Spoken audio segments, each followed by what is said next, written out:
Students, welcome to our वृद्धि academy channel. Last video में मैंने आपको बताया था के मैप के बारे में और उनके टाइप्स के बारे में। तो जिस भी स्टूडेंट ने वीडियो नहीं देखी है, मैंने सजेशन में लिंक प्रोवाइड किया है और अपने डिस्क्रिप्शन में प्लेलिस्ट भी प्रोवाइड किया है, वो वहाँ से उसको चेक कर सकता है। तो जिस भी स्टूडेंट ने लाइक नहीं किया है, अभी तक सब्सक्राइब नहीं किया है चैनल को और बेल आइकन को प्रेस नहीं किया है, सबसे पहले वो सब्सक्राइब करें और बेल आइकन को प्रेस करें ताकि आपकी स्टडीज़ जो है कंटिन्यू रह सके, आपके पास नोटिफिकेशन मिलता रहे और आप अपनी स्टडीज़ को कंटिन्यू कर सकते। तो आइए आज मैं आपको बताऊंगी 2 वेरिएबल के मैप के examples with the 3 and 4 variable के मैप्स के बारे में। सो स्टूडेंट्स, एग्जांपल लेते हैं 2 वेरिएबल के मैप का। यहाँ पर हम कितनी सेल्स चाहिए होती हैं हमें के मैप में? 2 की पावर 2 = 4 सेल्स चाहिए होती हैं। और ये मैंने यहाँ पे रिप्रेजेंटेशन किया है के मैप का। तो यहाँ पर फंक्शन है AB + A कॉम्प्लीमेंट B। अगर हम इसकी वैल्यूज़ निकालें तो क्या आएंगी? ए बी को हम क्या लिखते हैं? 1 1 इन सम ऑफ प्रोडक्ट की फॉर्म में, और ए कॉम्प्लीमेंट बी को हम क्या लिखते हैं? 0 1। तो इनको अगर हम डेसिमल कन्वर्ट करते हैं तो 1 × 2 की पावर 1 + 1 × 2 की पावर 0। तो क्या वैल्यू आई हमारी? 2 + 1 = 3 मीन्स M3, स्मॉल m3। तो हमारा 1 कहाँ पर पुट होगा? पहले स्मॉल m3 वाली सेल में। नेक्स्ट है 0 1। 0 1 की डेसिमल वैल्यू हमने कन्वर्ट करी, क्या वैल्यू आई उसकी? M1। तो हम किस में वैल्यू पुट करेंगे? M1 में। तो हम इसमें क्या ग्रुपिंग करते थे? वंस की। तो हम देखेंगे, चेक करते हैं कि यहाँ पर हमारी वैल्यू 0 है और 1 1 इसमें है। तो हम एडजेसेंट सेल्स की ग्रुपिंग करते हैं और इससे ज़्यादा मैक्सिमम ग्रुपिंग हमारी इसमें हो नहीं सकती है। तो क्या वैल्यू आएगी इसको अगर हम सॉल्व करते हैं? तो A + A कॉम्प्लीमेंट, ये रोज चेक करी, कॉलम में देखो सिंगल कॉलम यूज़ हो रहा है इसमें B। तो हमारा आंसर क्या होगा? A + A कॉम्प्लीमेंट क्या हो जाता है? 1 1 × B। तो हमारा आंसर क्या हुआ? B। नेक्स्ट एग्जाम्पल है F = XY complement + X complement Y + X complement Y complement. अगर हम इसका कन्वर्जन करते हैं, डेसिमल कन्वर्जन, तो हमारी वैल्यू आती है M2 M1 and M0। M2 M1 M0 की सेल्स में हम क्या वैल्यू पुट करेंगे? 1। अब पेयरिंग कितनी होंगी? मैक्सिमम 2 ग्रुप्स बन सकते हैं। 2 की पेयरिंग हो सकती है, 3 की पेयरिंग नहीं हो सकती है। तो मैक्सिमम कितने ग्रुप्स बन रहे हैं हमारे इसमें? 2 ग्रुप्स बन रहे हैं। तो फर्स्ट ग्रुप कौन सा है हमारा? ये वाला। और सेकेंड ग्रुप हो गया ये वाला। तो ग्रुप 1 का आंसर कैसे लेंगे? जो हमारी रो यूज़ हो रही है, जो हमारी कॉलम्स यूज़ हो रही है, उसमें हमारे रिस्पेक्टिव वेरिएबल्स कौन से हैं? तो रो में हमारा कौन सा है? X कॉम्प्लीमेंट, और कॉलम्स में Y कॉम्प्लीमेंट और Y कॉम्प्लीमेंट + Y क्या हो जाता है हमारा? 1 हो जाता है। तो हमारा इसका आंसर होगा, ग्रुप 1 का आंसर होगा X कॉम्प्लीमेंट। अब हम चेक करेंगे ग्रुप 2 में। ग्रुप 2 में कौन सी रोज यूज़ हो रही है, कौन सा कॉलम यूज़ हो रहा है? ग्रुप 2 में ये दोनों रोज हमारी यूज़ हो रही हैं। तो X + X कॉम्प्लीमेंट क्या हो जाएगा? 1। और कॉलम सिंगल यूज़ हो रहा है, दोनों वंस कहाँ पर है? इस ग्रुप में, सिंगल कॉलम में। तो हमारा आंसर क्या होगा? Y complement. तो इन दोनों का कंबाइंड आंसर क्या होगा? Group 1 + group 2 = X complement + Y complement. तो इसका सिंप्लीफिकेशन क्या होता है? सम ऑफ प्रोडक्ट्स में हम वंस का ग्रुप करते हैं और ग्रुप्स हमारे मिनिमम होने चाहिए, और ग्रुप्स की जो नंबरिंग होती है, जो हमारे वंस होते हैं उसके अंदर, वो हमारे मैक्सिमम होने चाहिए, मतलब इवन नंबर में होने चाहिए। 2 में, 4 में, 8 में, 2 की पावर में होना चाहिए वो सारी। तो नेक्स्ट एग्जाम्पल लेते हैं 3 वेरिएबल के मैप। 3 वेरिएबल के मैप में हमें कितनी सेल्स चाहिए होती हैं के मैप सॉल्व करने के लिए? 2 की पावर 3 = 8 सेल्स। हम कैसे रिप्रेजेंट करते हैं? देखो, YZ X YZ 3 वेरिएबल्स हैं हमारे। जहाँ पर हमारे YZ होगा वो हमारी कॉलम्स कितनी होंगी? 4 कॉलम्स होंगी, और जहाँ पर सिंगल वेरिएबल होगा वहाँ पर 2 रोज ही होंगी। तो अब इसको हमने कैसे प्लॉटिंग करा है? 0 1 2 3। हमने 2 यहाँ लिखा है, 3 यहाँ लिखेंगे। तो इसकी वैल्यू, 0 की वैल्यू क्या होती है? Y complement Z complement. 1 की वैल्यू क्या होती है? Y complement Z। और 3 की वैल्यू क्या होगी? YZ। अगर हम इसको कन्वर्ट करते हैं डेसिमल वैल्यू में 1 0 के टर्म्स में, तो हमारी इनकी वैल्यू यही आएगी, 0 1 2 3। फिर 4 5 6 यहाँ पर लिखेंगे, 7 यहाँ लिखेंगे। ये हमें याद रखना है। अगर ये थोड़ा इधर चेंज भी होता है तो हमारा क्वेश्चन गलत हो जाएगा। अब हमारे क्वेश्चन में कौन सी वैल्यूज़ हैं? सिग्मा की वैल्यूज़ है, मीन्स मिन टर्म्स की वैल्यूज़ हैं। क्या है? 3 2 4 5। 3 2 4 5 पे हमें क्या लेना है? 1 लेना है। तो 2 पे लेना है, 3 पे लेना है और 4 एंड 5 पे लेना है। अब हमें इनकी ग्रुपिंग बनानी है और बाकी सेल्स में क्या लिखेंगे? हम 0 पुट करेंगे। अब हमें ग्रुपिंग बनानी है वंस की, क्योंकि हमारा कौन सा टर्म है? मिन टर्म है। मिन टर्म में हम किसकी ग्रुपिंग करते हैं? 1 की। तो 1 की ग्रुपिंग के लिए अब हम चेक करते हैं क्या हमारी एडजेसेंट सेल्स कौन कौन सी हैं। ये दोनों एडजेसेंट सेल्स 1 1 है, तो हमारा इन दोनों का पेयर बनेगा। और अगर हमारा ये यहाँ पर भी 1 1 होता तो पेयर कौन सा बनता? 4 का पेयर बनता। यहाँ पर हमारा 1 1 है तो हमारा यहाँ पर भी 2 1s की पेयर बनेगा। कितने ग्रुप बने हमारे? मिनिमम ग्रुप्स लेंगे तो कितने ग्रुप्स हुए? 2 ग्रुप्स हुए और सारे 1 हमारे कवर अप हो जाने चाहिए के मैप में। अब हम चेक करेंगे कि ये कौन सी रो में आता है और कौन सी रिस्पेक्टिव कॉलम्स में आता है। तो फर्स्ट ग्रुप लेते हैं इसको। तो ये हमारा कौन सी रो में है? एक्स वाली रो में है, तो इसको क्या लिखेंगे? एक्स। और कॉलम्स कौन से यूज़ हो रहे हैं? Y complement, Z complement and Y complement Z. अब हम इसमें चेक करेंगे कि कौन सी वैल्यू हमारी कॉमन है। हमारी कौन सी वैल्यू कॉमन है इसमें? Y complement. और जेड प्लस जेड कॉम्प्लीमेंट 1 हो जाएगा तो कॉमन वैल्यू बाहर आएगी। तो हम इसमें से कौन सी वैल्यू लेंगे? Y complement. तो एक्स की वाई कॉम्प्लीमेंट के साथ मल्टीप्लाई हो जाएगी। देन ग्रुप्स हमें ऐड करने हैं प्लस। अब इसमें चेक करेंगे कि कौन सी रो यूज़ हो रही है और कौन से कॉलम्स यूज़ हो रहे हैं। कॉलम्स हमारे कौन कौन से यूज़ हो रहे हैं? ये दोनों कॉलम्स यूज़ हो रहे हैं। और इसमें हमारा कॉमन कौन सी वैल्यू है? कॉमन वैल्यू है हमारी y, क्योंकि z और z कॉम्प्लीमेंट क्या हो जाएगा? 1 हो जाएगा। तो हम इसमें क्या लेंगे? रो हमारी क्या है? x कॉम्प्लीमेंट और दोनों में कॉमन क्या है? y। तो ये हमारा क्या हो जाएगा? आंसर हो जाएगा। नेक्स्ट एग्जाम्पल है f(x,y,z). हमें क्या लेना है? मिन टर्म्स है, मिन टर्म्स की वैल्यू दे रखी है। तो जो वैल्यूज़ हमारे मिन टर्म्स गिवन है वहाँ पर हम क्या पुट करेंगे? सेल 0 में 1, 1 में 0 and second 1, fourth 1, fifth 1 and sixth is also 1। अब हम इसमें चेक करेंगे कि कौन सी एम्प्टी सेल रह गई है, वहाँ पर हम 0 पुट कर देते हैं। अब हम चेक करते हैं कि कितने नंबर ऑफ ग्रुपिंग बन सकती है हमारी और मैक्सिमम नंबर ऑफ वंस हमारे उसमें कवर अप हो जाए। तो हम इसकी ग्रुप कर सकते हैं, ऐसे ग्रुप कर सकते हैं कॉर्नर्स को। 4 का ग्रुप हो गया ये। अब कुछ स्टूडेंट्स गलती करते हैं कि 1 1 को एक सिंगल ग्रुप ले लिया, इसको भी सिंगल ग्रुप ले लिया, लेकिन वो कितने नंबर ऑफ वंस का होगा? 2 नंबर ऑफ वंस का होगा। और हमने कितना कवर अप किया है? 4 वंस को कवर किया है कॉर्नर से। और कौन सा 1 रह जाता है हमारा? ये वाला। तो ये हमारा ग्रुप हो गया एक, और एक ग्रुप हो गया ये। और अगर हम सिंगल सिंगल भी लेते हैं तो हमारी जो वैल्यूज़ आएगी वो मैक्सिमाइज में ही आएगी, हम मिनिमाइज नहीं कर पाएंगे। इसलिए हम ग्रुप्स जो लेते हैं वो मिनिमम ग्रुप्स लेते हैं और नंबर ऑफ वंस जो होते हैं हमारे कवर अप ज़्यादा हो जाने चाहिए। कॉर्नर सेल्स को कवर कर सकते हैं और एडजेसेंट सेल्स को कवर कर सकते हैं। हम डायगनली नहीं लेते हैं। रूल्स मैंने आपको बताया था प्रीवियस वीडियो में। तो अब इसमें चेक करते हैं कि कौन सी रोज़ यूज़ हो रही हैं इस वाले ग्रुप में, 4 वाले ग्रुप में, 4 वंस के कौन कौन सी रोज़ यूज़ हो रही हैं और कौन कौन से कॉलम यूज़ हो रहे हैं। ये दोनों रोज़ हमारी यूज़ हो रही हैं। कॉलम कौन सा यूज़ हो रहा है? तो x प्लस एक्स कॉम्प्लीमेंट क्या हो जाता है? 1 हो जाता है। y कॉम्प्लीमेंट z और ये वाली कॉलम और ये वाले कॉलम, इसमें कौन सा कॉमन है वैल्यू? z complement. तो आंसर क्या होगा? z कॉम्प्लीमेंट, क्योंकि y प्लस वाई कॉम्प्लीमेंट क्या हो जाती है वैल्यू? 1 हो जाती है। अब ये वाला ग्रुप हमारा कवर अप हो गया। नेक्स्ट कौन सा ग्रुप है? ये वाला 1 1। तो इसमें कौन सी रो यूज़ हो रही है? x। और कौन कौन से कॉलम यूज़ हो रहे हैं? ये दोनों कॉलम यूज़ हो रहे हैं।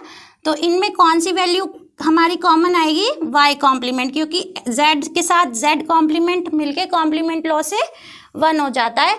तो इसका क्या आंसर होगा प्लस, क्योंकि ग्रुप सेकंड है, प्लस y कॉम्प्लीमेंट।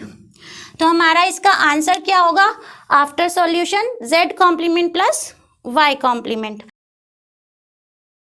4 वेरिएबल के मैप में मैं पहले आपको बताना चाहती हूँ कि कैसे हम ग्रुपिंग बनाते हैं वंस की, नंबर ऑफ वंस की। तो हमें इस 4 वेरिएबल के मैप में कितने नंबर ऑफ सेल्स चाहिए, 16 सेल्स चाहिए, और वेरिएबल्स कितने होने चाहिए, 4 वेरिएबल्स होने चाहिए, like A B C D. तो जैसे मैंने आपको पहले बताया था कि हम ये वैल्यू क्या लेंगे, 0 1 2 और 3, ऐसे ही इधर हम क्या लेंगे, 0 1 2 एंड 3। तो ये हमारी क्या वैल्यूज़ आ जाएंगी, 0 1 2 एंड 3 का वेरिएबल्स में वैल्यू। और इसको हम नंबर कैसे रिप्रेजेंट करते हैं सेल्स को, इसको 0 से, इसको 1 से, इसको 2 से और इसको 3 से, then 4 5 6 7, then 8 9 10 and 11 12 and 13 14 and 15। हम 8 और 9 10 एंड 11 इस वाली रो में ना लेकर लास्ट वाली रो में लेते हैं, और देन 12 13 14 एंड 15। तो नंबर ऑफ वंस की ग्रुपिंग कैसे करते हैं, अगर हमारे पास 4 वंस हैं और हमारे पास ऐसे एडजेसेंटली वो इस तरीके से है, तो हम 4 नंबर ऑफ वंस का ग्रुप बनाएंगे एक। देन अगर हमारा वो हॉरिजॉन्टली है तो हम ऐसे ग्रुप बनाएंगे। अब अगर साइड में है नंबर ऑफ वंस तो हम सिंगल सिंगल ना बना के उसको 4 का ग्रुप बनाएंगे, और अगर हमारे 1 यहाँ पर कॉर्नर्स में है सिंगल सिंगल तो हम इस पूरे को एक ग्रुप मानते हैं, ठीक है। और अगर हमारे नंबर ऑफ वंस इंक्रीज हो जाते हैं तो हम इसको पूरे को कंप्लीट भी ले सकते हैं, क्योंकि मैंने आपको बताया था नंबर ऑफ वंस कितने होने चाहिए, 2s में, 4s में, 8s में और 16 में। तो अभी तक 4 का बताया है, नेक्स्ट इज 8 में और कैसे बन सकता है, ऐसे भी हॉरिजॉन्टली भी बन सकता है और वर्टिकली भी बन सकते हैं ये पेयर हमारे। और अगर नंबर ऑफ वंस पूरा कंप्लीट फिल हो रहा है तो टोटल ग्रुप क्या बनेगा हमारा, सिंगल ग्रुप बनेगा। अगर ये वंस सिर्फ 4 वंस हैं तो एक ग्रुप बनेगा, और अगर 8 वंस हैं तो भी सिंगल पूरा कंप्लीट एक ग्रुप बनेगा, और अगर हमारे 16 वंस हैं तो कंप्लीट 1 एक ही ग्रुप बनेगा, उसकी वैल्यू क्या होगी 1। सो स्टूडेंट नेक्स्ट एग्जांपल में आपको बताऊंगी 4 वेरिएबल के मैप कैसे सॉल्व करते हैं यूजिंग के मैप। 4 वेरिएबल के मैप, 4 वेरिएबल के मैप का एग्जांपल लेते हैं। मैंने फंक्शन लिया है और मिन टर्म से रिप्रेजेंट करते हैं सिग्मा को 5 7 13 एंड 15। तो 5 7 13 एंड 15 कहाँ पर है हमारी वैल्यूज़, 1 0 1 3 2 को हम क्या लिखेंगे 0 0 0 0 0 0, बाकी सबको हम क्या 0 0 मेंशन कर देंगे सेल्स में, और जो हमारी यहाँ पर वैल्यूज़ हैं उनको हम 1 से रिप्रेजेंट करेंगे, 5 7 13 एंड 15।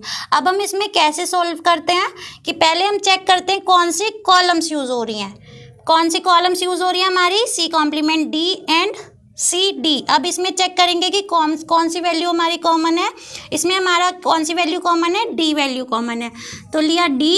अब हम चेक करेंगे कौन सा हमारा रोज यूज़ हो रही है, हमारी कौन सी रो यूज़ हो रही है, A complement B and A B. अब इसमें चेक करेंगे कि ए प्लस ए कॉम्प्लीमेंट 1 हो जाएगा, तो कॉमन क्या है हमारा बी, तो डी के साथ बी, ये हमारा आंसर हो जाएगा। नेक्स्ट एग्जाम्पल है सिग्मा 0 to 8 and 10।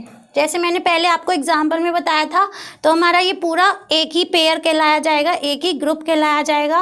कॉर्नर्स वाले 1 को हमने ले लिया है। अब हम इसमें चेक करेंगे कौन सी रो यूज़ हो रही है, ये दोनों रोज यूज़ हो रही हैं, एक ये और एक ये, और कौन से कॉलम्स यूज़ हो रहे हैं, एक ये और एक ये। अब हम चेक करेंगे रोज में हमारा कौन सी वैल्यू कॉमन है, कौन सी वैल्यू कॉमन है, बी कॉम्प्लीमेंट।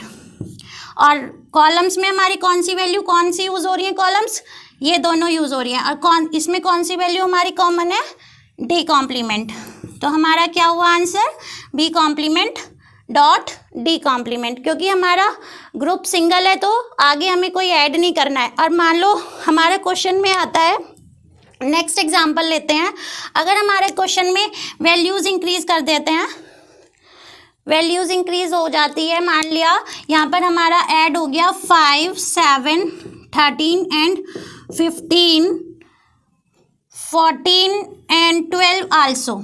अगर हमारा क्वेश्चन में आता है 0 to 8, 10, 5, 7, 13, 15, 14 एंड 12, तो हमारी वैल्यूज आंसर क्या होगा इसमें? इस केस में हमारा आंसर होगा 5 पे 1 लिखा, 7 पे 13th, 15th, 14th and 12th। तो अब कैसे पेयर बनाएंगे हम? कॉर्नर्स के 4 पेयर्स बन चुके हैं, ठीक है। एक ग्रुप तो ये हो गया, सेकेंड ग्रुप हो गया हमारा ये वाला, ठीक। और लास्ट ग्रुप हमारा एक और, ये वंस भी हमारे पेयर में लेना है, तो हमारा एक ग्रुप हो गया लास्ट, ये वाला ग्रुप हो गया। तो maximum groups, maximum number of ones हमें लेने हैं, ग्रुपिंग हमें कम लेनी है। तो एक ग्रुप का आंसर हो गया था B complement plus D complement. Second group हमने लिया है ये वाला ग्रुप। तो इसमें कौन सी रो है, कौन सी रोज यूज़ हो रही है? एक तो ये और एक ये वाली रो यूज़ हो रही है। तो A complement B and A B, इसमें कॉमन वैल्यू क्या है हमारी? कॉमन वैल्यू है हमारी प्लस बी। और कौन सी कॉलम्स यूज़ हो रही है? C complement D, C D, इसमें कौन सी वैल्यू कॉमन है हमारी? डी। तो बी के साथ डी हो गया, देन विद एडिशन। अब लास्ट ग्रुप कौन सा बचा है हमारा? ये वाला। इस वाले ग्रुप में क्या होगी? इन सब की वैल्यू अगर हम बुलियन एक्सप्रेशन से सॉल्व करते हैं, बुलियन लॉस से सॉल्व करते हैं, तो हमारी इन सब की वैल्यू क्या होती है? Is equal to 1। तो हम चेक करेंगे, ये चारों कॉलम्स यूज़ हो रही है और सिंगल रो यूज़ हो रही है। तो सिंगल रो का आंसर क्या होगा? ए बी, ठीक है। इस ग्रुप में कौन सा आंसर होगा? A B. इस वाले ग्रुप में कौन सा आंसर होगा? B D. और जो कॉर्नर्स वाले वंस है उनका आंसर क्या होगा? B complement D complement. तो हमारा कंबाइंड आंसर क्या हुआ इसका? B complement D complement plus B D plus A B. Next example है function sigma is equal to 2, 9 and 13। तो हम क्या किस किस सेल में हम वैल्यूज़ 1 रखेंगे? एक तो 2 में, एक 9 में और एक 13 में। अब हम कैसे पेयर बनाएंगे? 9 एंड 13 का पेयर बन रहा है हमारा सिंगल, एक तो 9 और 13 का पेयर बन रहा है, और एक हमारा यहाँ पर ये सिंगल रह जाता है। इसकी पेयरिंग किसी और कॉर्नर से नहीं हो रही है, कोई एडजेसेंट सेल हमारे पास नहीं है, तो इसलिए ये सिंगल ही रहना है और किसी के साथ इसकी पेयरिंग नहीं होनी है। तो हमारे इसमें कितने ग्रुप्स बने हैं? एक ग्रुप और एक हम इसको लेंगे सेकेंड ग्रुप। तो फर्स्ट ग्रुप में हमारी कौन कौन सी रोज एंड कौन सी कॉलम यूज़ हो रही है? हमारी फर्स्ट ग्रुप में हो रही है ए बी और ए बी कॉम्प्लीमेंट। इसमें हमारी कॉमन वैल्यू क्या है? आंसर कैसे निकालेंगे? कॉमन वैल्यू है इन दोनों में हमारी ए, और कौन सा कॉलम यूज़ हो रहा है? C complement D. तो ए के साथ सी कॉम्प्लीमेंट डी। अब इसमें हमने सी कॉम्प्लीमेंट डी इसलिए लिखा है क्योंकि हमारा दूसरा कॉलम यूज़ ही नहीं हो रहा है, हमारे 2 रोज यूज़ हो रही हैं। तो रोज में हमारा कौन सी कॉमन है? ए। Next last is 1। तो हम इसको कैसे लिखेंगे? ये कौन सी रिस्पेक्टिव रो में है और रिस्पेक्टिव कॉलम में है, तो कोई भी कॉमन नहीं है वैल्यू, तो इसके साथ क्या लिखेंगे? ए कॉम्प्लीमेंट बी कॉम्प्लीमेंट और सी डी कॉम्प्लीमेंट। क्या लिखेंगे? A complement B complement C D complement. तो हमारे इसकी आंसर वैल्यू क्या होगी? आंसर क्या होगा? A C complement D plus A complement B complement C D complement. इसको हम ऐसे एज इट इज छोड़ देते हैं, ये हमारा आंसर हो गया। नेक्स्ट एग्जाम्पल है सिग्मा 2, 4, 5, 9, 12 एंड 13। तो हम पहले वैल्यू 1 किस पे पुट करेंगे? सेकेंड पे, फोर्थ पे, 5th, 9th, 12th and 13th। अब हम कैसे पेयरिंग बनाते हैं? हम 5 की पेयरिंग नहीं बना सकते, तो हम किसकी पेयर बनाएंगे? 4 का पेयर बनाएंगे, एक 4 का ग्रुप बनाएंगे। तो एक ग्रुप हमारा 4 का ये हो गया, वो वहाँ पर हमारा अकेला है, यहाँ पर कोई कॉर्नर्स में कहीं पर भी ग्रुप नहीं बन सकता इसका। अगर यहाँ पर 1 होता तो भी हमारा ग्रुप बन जाता, यहाँ पर 1 होता तो भी ग्रुप बन जाता। डायगनली हमारे ग्रुप नहीं बनते हैं, तो यहाँ पर होता तो भी वो हमारा सिंगल ही रहता, डायगनली नहीं होता। अब हम इसमें ओवरलैपिंग कर सकते हैं, ये हमारा सिंगल है लेकिन इसमें हम ग्रुप्स की ओवरलैपिंग कर सकते हैं। मैंने आपको रूल्स में बताया था। अब ये हमारा यहाँ पर क्या रह जाता है? सिंगल वेरिएबल रह जाता है, सिंगल 1 रह जाता है। तो इसकी कैसे आंसर निकालेंगे हम, कौन कौन से कॉलम्स और रोज यूज हो रही हैं। इसमें हमारा क्या आ रहा है, बी, कॉमन क्या आ रहा है, बी। और इस वाले कॉलम्स में कौन सा कॉमन आ रहा है, हमारी वैल्यू सी कॉम्प्लीमेंट। डी से डी प्लस डी कॉम्प्लीमेंट क्या हो जाएगा, 1 हो जाएगा। नेक्स्ट ग्रुप इज 1 1, तो इसमें कौन सी कॉलम यूज हो रही है, C complement D plus C complement D. और 2 रोज यूज हो रही है, उसमें कॉमन वैल्यू क्या है, इन दोनों में कॉमन वैल्यू है हमारी ए, तो इसका ये हो गया ए। नेक्स्ट लास्ट ग्रुप क्या है, बना है हमारा 1, तो इसमें कौन सी रिस्पेक्टिव रो यूज हो रही है और कॉलम यूज हो रहा है, उनकी वैल्यूज को हम एज इट इज लिख देते हैं। ये हमारा इसका आंसर हो गया। आई विश स्टूडेंट्स आपको ये टॉपिक समझ में आ गया होगा कि कैसे हम 3 वेरिएबल एंड 4 वेरिएबल के मैप में ग्रुपिंग करते हैं और कैसे हम उनका आंसर निकालते हैं, सिंप्लीफाई करते हैं बुलियन एक्सप्रेशन को। जिसको भी समझ में नहीं आया वो मुझे कमेंट सेक्शन में कमेंट कर सकता है। नेक्स्ट वीडियो में मैं आपको बताऊंगी 5 वेरिएबल के मैप के बारे में और डोंट केयर कंडीशन के बारे में, कैसे हम डोंट केयर कंडीशन को के मैप्स में यूज़ करते हैं।